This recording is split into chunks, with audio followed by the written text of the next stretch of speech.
जो अच्छा शुरू करते हैं। जैसे हमारा जो पहला जो हमारा जो अतीत की जानकारी के स्रोत, हमारा जो पहला हेडिंग डाल लेंगे। जैसे कि हमारी जो हेडिंग है ना, ये अतीत के बारे में कैसे जाने, तो इसकी जगह पे हेडिंग डाल लीजिए कि अतीत की जानकारी के स्रोत। ठीक है, इसमें जो हमारा पहला स्रोत रहेगा वो रहेगा पांडुलिपि। ठीक है, तो जो पांडुलिपि हैं, ये जो हाथों से लिखी जाने के कारण ना, ये पुस्तकें पांडुलिपियाँ कहलाती थी। ये पुस्तकें ही होती थी, परंतु ये हाथों से लिखी जाती थी, तो इस कारण ये पांडुलिपि कहलाती थी। अच्छा, और ये पांडुलिपि के लिए जो प्रयुक्त होने वाला एक शब्द है जिसका नाम है मैन्युस्क्रिप्ट। ठीक है, ये लैटिन शब्द है जिसका अर्थ है हाथ, जिसका एक लैटिन शब्द है मेन्यू, जिसका अर्थ है हाथ, उससे निकलता है। और ये जो पांडुलिपियाँ होती थीं, ये ताड़पत्रों और हिमालय के क्षेत्र में एक उगने वाला एक भुर्ज नामक पेड़ हुआ करता है, अभी भी शायद अभी भी हुआ करता होगा। ठीक है, उसकी छाल से इसको भोजपत्र तैयार किए जाते थे और उस पर ये पांडुलिपि लिखी जाती थी। ठीक है, एक बार आप नोट डाउन कर लीजिए इसको कि हाथों से लिखी जाने के कारण ये पुस्तकें पांडुलिपियाँ कहलाती थीं। पांडुलिपि के लिए उपयुक्त होने वाला शब्द मैन्युस्क्रिप्ट, लैटिन शब्द जिसका अर्थ है मैन्युस्क्रिप्ट, लैटिन शब्द मेन्यू जिसका अर्थ है हाथ से निकला है। यह पांडुलिपियाँ ताड़पत्रों और हिमालय क्षेत्र में उगने वाले पेड़, भुर्ज नामक पेड़ की छाल से तैयार भोजपत्रों पर लिखी मिलती हैं। ठीक है, अच्छा, जो इसमें एक ये दे रखा है कि ताड़पत्रों से बनी पांडुलिपियों का एक प्रश्न, जैसे कि आप ये देख रहे हो, ये पीले कलर की है ना, ये एक पांडुलिपि है। अब इसके बारे में थोड़ा जान लेते हैं। जैसे ये जो पांडुलिपि है, ये लगभग 1000 वर्ष पहले लिखी गई थी। ये किताब बनाने के लिए इसमें एक विधि का प्रयोग होता था कि किताब जो पांडुलिपियों के पन्नों पे लिखी जाती थी, एक तरफ से पन्ने बना दिए जाते थे। तो क्या होता था, किताब बनाने के लिए ना ताड़पत्रों के जो पत्ते होते थे उसको काट कर उनके अलग अलग हिस्सों को ना एक साथ बांध दिया जाता था। और उसका ये भुर्ज पेड़ की छाल से बनी ऐसी बहुत सारी पांडुलिपियाँ मिलेंगी। जैसे बहुत सारी पांडुलिपियाँ मिली हैं, उनमें से एक ये आपको उदाहरण के तौर पर दिखाई गई है। ठीक है, इसके बारे में आप आगे पढ़ेंगे।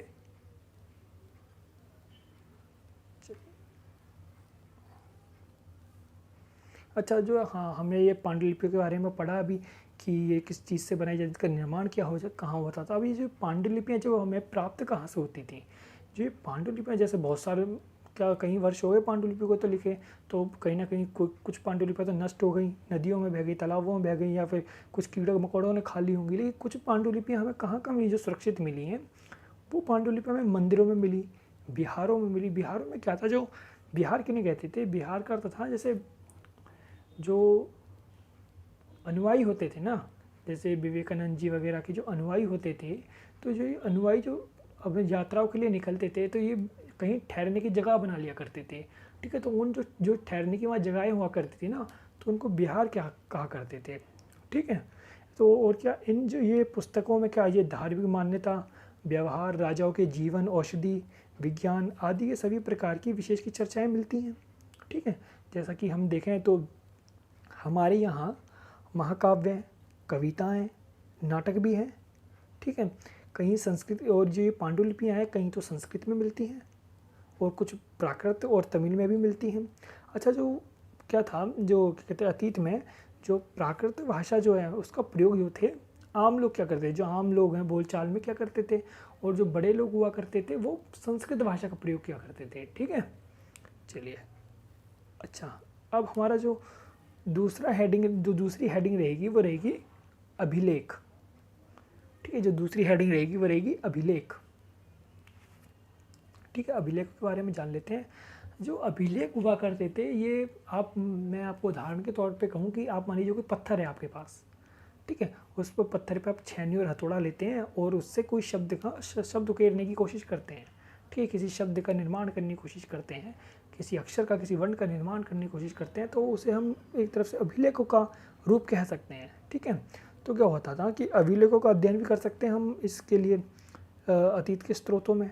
ठीक है, तो अभिलेखों में क्या होता था, ऐसे लेख जो होते थे ना, पत्थर अथवा कोई धातु की जैसी अपेक्षा कठोर जो चीज़ें होती थी उस पर एकत्रित किए जाते थे, उत्कीर्ण किए जाते थे। ठीक है, और क्या होता था, इनमें कभी कभी जो शासक होते थे या अन्य जो व्यापारी वगैरह लोग होते थे, इसमें अपने आदेश लिख दिया करते थे, उत्कीर्ण करवाते थे, ताकि लोग इनको पढ़ सकें और इनका पालन कर सकें। ठीक है, और क्या कुछ अन्य प्रकार के भी अभिलेख मिलते हैं, जैसे जो शासक जो होते थे वो लड़ाइयाँ करके आते थे, वहाँ से जो विजय प्राप्त करके आते थे उसका भी कई बार वर्णन करवा देते थे। ठीक है, जैसे अशोक जो हैं, जो अशोक थे, हमारे शासक जो थे अशोक, तो जो अशोक थे उन्होंने भी इस प्रकार का किया था, उन्होंने भी विजय प्राप्त की थी, या फिर अपनी जो उनकी प्रजा थी, है ना, उनके लिए अब वो अभिलेखों के रूप में अभिलेख उत्कीर्ण करवाए थे और अपनी जनता को उनका पालन करने के लिए कहा था, उसमें आदेश इत्यादि उत्कीर्ण करवाए थे। ठीक है, अब क्या है, अच्छा जो अन्य स्रोत हमारा जो अभिलेख हो गया है, जैसे अन्य स्रोत जो हमारा है वो है लिखित स्रोत। अच्छा, लिखित स्रोत आप डाल लीजिए, थर्ड हेडिंग लिखित स्रोत। लिखित स्रोतों में हम जैसा कि हम देखते हैं कि लिखित स्रोतों में क्या आएगा, जैसे महाकाव्य हमने पढ़ा है, हमारे यहाँ महाकाव्य हैं, कविताएं हैं, नाटक हैं, ये सब क्या है, ये सब लिखित स्रोतों में ही आता है। ठीक है, और ये जो लिखित स्रोत है ना, जो लिखित स्रोत जो ये जो महाकाव्य हैं, कविताएं हैं, नाटक हैं, ये 3 भाषाओं में मिलते हैं, जैसे संस्कृत में, प्राकृत भाषा में, तमिल में। अभी हमने थोड़ा सा पांडुलिपि के साइड में पढ़ा था ना, तो वही है लिखित स्रोतों में। ठीक है, थर्ड हेडिंग डाल लीजिए लिखित स्रोत। लिखित स्रोत थर्ड हेडिंग डालने के बाद में महाकाव्य, कविताएं, नाटक इत्यादि भी मिलते हैं, और यह है संस्कृत, प्राकृत और तमिल भाषा में मिले हैं। ठीक है, अच्छा अब हमारा जो चौथी जो हेडिंग रहेगी वो रहेगी प्रातत्विक शास्य। लिख लीजिए आप, प्रातत्विक शास्य। चलिए, अच्छा प्रातत्विक शास्त्र में क्या है कि मान लीजिए जो अतीत में जो लोग थे, जो आरंभिक मानव थे, या आरंभिक मानव से थोड़ा आगे चल के जो मानव आए, ठीक है, तो उन्होंने किन किन चीज़ों का प्रयोग किया। ठीक है, किन किन चीज़ों का प्रयोग किया। अगर वो खाना खाते थे तो उन्होंने कोई बर्तन बनाया होगा, अगर वो शिकार करते थे तो उन्होंने भाले इत्यादि बनाए होंगे, हथियार बनाए होंगे, औजार बनाए होंगे, है ना। आग जलाते तो उसका भी कुछ इंतजाम किया होगा, फसल काटते थे तो उसके लिए भी कुछ ना कुछ इंतजाम किया होगा। तो जब ये सब सारी चीज़ें होती हैं, ठीक है, ये सारी पुरातात्विक शास्त्र में आ जाती हैं। ठीक है, जैसे कि जो कुछ ऐसी चीज़ें होती हैं जो अतीत में बनी होती हैं और जो प्रयोग में लाई जाती हैं। ठीक है, तो अतीत में बनी होती है, प्रयोग में लाई जाती हैं। ठीक है, ये सब चीज़ें पुरातात्विक शास्त्र में आती हैं। अच्छा, अब ये पुरातात्विक कौन होते हैं, एक बार इनके बारे में पता कर लेते हैं। जैसे कि मैंने अभी बताया कि अतीत में कुछ वस्तुएं, कुछ चीज़ें ऐसी होती हैं जो प्रयोग में लाई गई होंगी। ठीक है, उन वस्तुओं का जो अध्ययन करते हैं ना, उस व्यक्ति को पुरातत्वविद कहलाता है। ठीक है, अच्छा पुरातत्वविद जो है छोटी ईंटें, इमारतें इत्यादि को खोजते हैं, इनके अवशेष खोजते हैं, कई बार ये चित्रों को खोजते हैं, मूर्तियों को खोजते हैं। ठीक है, औजार, हथियार, बर्तन, आभूषण इत्यादियों को ये लोग खोजते हैं। ठीक है, इनमें कई बार सिक्के भी होते हैं, सिक्के निकालते हैं छानबीन करके। ठीक है, और ये पुरातत्वविद जो होते हैं ना, ये चिड़िया के, जानवरों के अंडे, हड्डियों को भी एकत्रित करते हैं।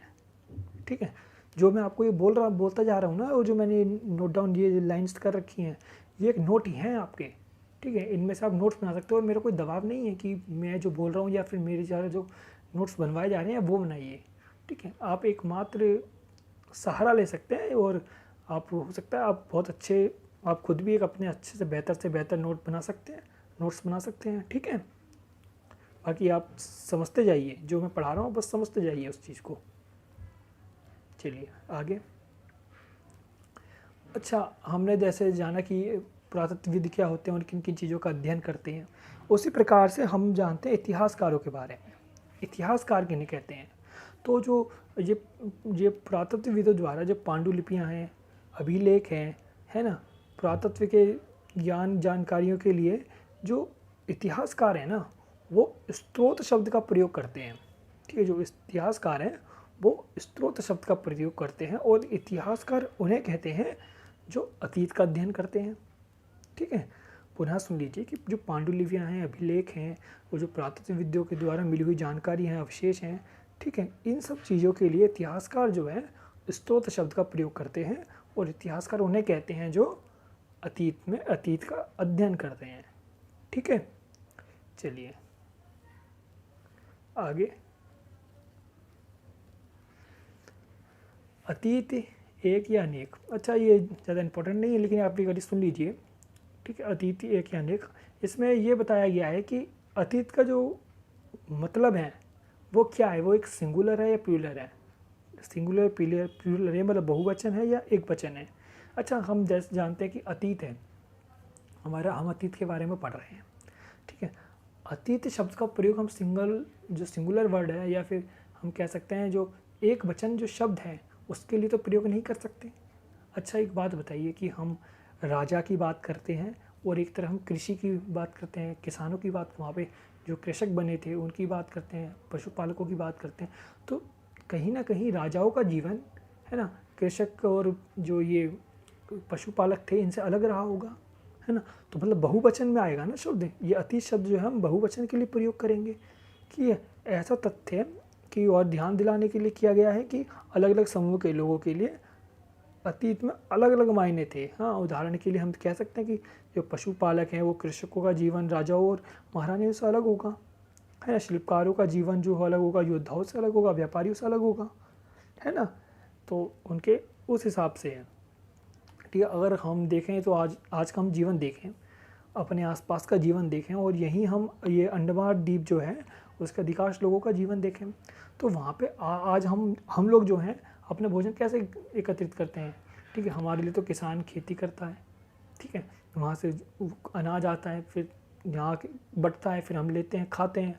लेकिन आज भी जो हम ये अंडमान द्वीप जो है यहाँ देखें तो यहाँ के जो लोग हैं ना आज भी भोजन एकत्रित करते हैं, अपना जीवन यापन करते हैं, वो मछलियाँ पकड़ कर करते हैं, शिकार करके करते हैं। ठीक है, आगे। अच्छा, एक बार हम तिथियों का ये मतलब समझ लेते हैं। हेडिंग डाल लीजिए, तिथियों का मतलब डाल लीजिए, मतलब आपको समझना है तो समझ लीजिए, कोई ऐसी कोई परेशानी नहीं है इसमें। ठीक है, जैसा कि हम देखते हैं कि इसमें दे रखा है कि अगर कोई तुमसे तिथि के विषय में पूछे तो तुम शायद उस दिन की तारीख, माह, वर्ष जैसे कि 2000 या इसी तरह का कोई और वर्ष बताओगी। अच्छा ठीक है, अगर देख लीजिए, अगर मैं बोलूँ कि आपसे अगर मैं बोलता हूँ कि 2001, ठीक है, कोई वर्ष बोल दिया मैंने 2001, तो जो 2001 बोल रहा हूँ ना, इसका मतलब है कि ईसा मसीह जो थे ना, जो ईसा मसीह जी थे, इनके जन्म के बाद की बात कर रहा हूँ मैं, इनके जन्म के बाद से 2000 शब्द की बात, इसका मतलब है 2001 शब्द का कहने का तात्पर्य है कि ईसा मसीह के जन्म के बाद से 2001 के बाद से। ठीक है, और यहीं अगर मैं बोलूँ ना, अगर मुझे बोलना है कि ईसा मसीह के पूर्व वाली बात बोलनी तो हम उसे ईसा पूर्व से बोलेंगे। अच्छा, मैंने बोला, जैसे मैं उदाहरण भी दे रखा कि 2000, ठीक है, 2001 में मेरा जन्म हुआ, 2000 में मेरा जन्म हुआ, मैं ऐसे बोल दूँ कि 2001 में मेरा जन्म हुआ, 2000 में मेरा जन्म हुआ, 2002 में मेरा जन्म हुआ, तो इसका मतलब क्या है कि मैं ईसा मसीह जो हैं उनके बाद से बात कर रहा हूँ, उनके बाद में बात कर रहा हूँ। ठीक है, लेकिन अगर मैं बोलूँ कि मेरा जन्म जो है 2000 ईसा पूर्व में हुआ है, 2000 ईसा पूर्व में हुआ है, मतलब 2000 तो जुड़ गए। ठीक है, ईसा मसीह तक के 2000 तो जुड़ गए और इसमें 2000 और जोड़ दीजिए तो ये 4000 बन जाएंगे। ठीक है, तो इसमें ईसा पूर्व और ईसा में ये अंतर है। आशा करता हूँ समझ में आया होगा, नहीं आया तो एक बार कमेंट में बताइए, जो अगली बारी मैं दूसरा चैप्टर डालूंगा तो उसमें इस बात को ठीक से कोशिश करूँगा कि डिस्कस कर पाऊँ। ठीक है, चलिए आगे। अच्छा, ये BC AD जरा आप समझ लीजिए, जैसे कि जो इंग्लिश में या अंग्रेजी में जो BC होता है इसका तात्पर्य होता है बिफोर क्राइस्ट। ठीक, ईसा पूर्व मतलब ईसा से पहले, ईसा पूर्व, ईसा से पहले, इसको हम BC भी बोल सकते हैं, BCE भी बोल सकते हैं, BD भी बोल सकते हैं। जैसे ये मैंने अभी हमने इसमें पढ़ा था ना तिथि वाले में, वही है ये भी। ठीक है, बस इसमें शब्द का ध्यान रखेंगे, BC, BCE और BD, ये होता है ईसा पूर्व। और यही हम बात करते हैं ना एडी, जैसे हम ई बोलते हैं, ईसवी, एडी मीन्स ईसवी, ठीक है। इस हाँ, और ये जो होता है ये ईसा के बाद की बात है, मतलब ईसा के जन्म के वर्ष के बाद की बात हो रही है यहाँ पे, ठीक है।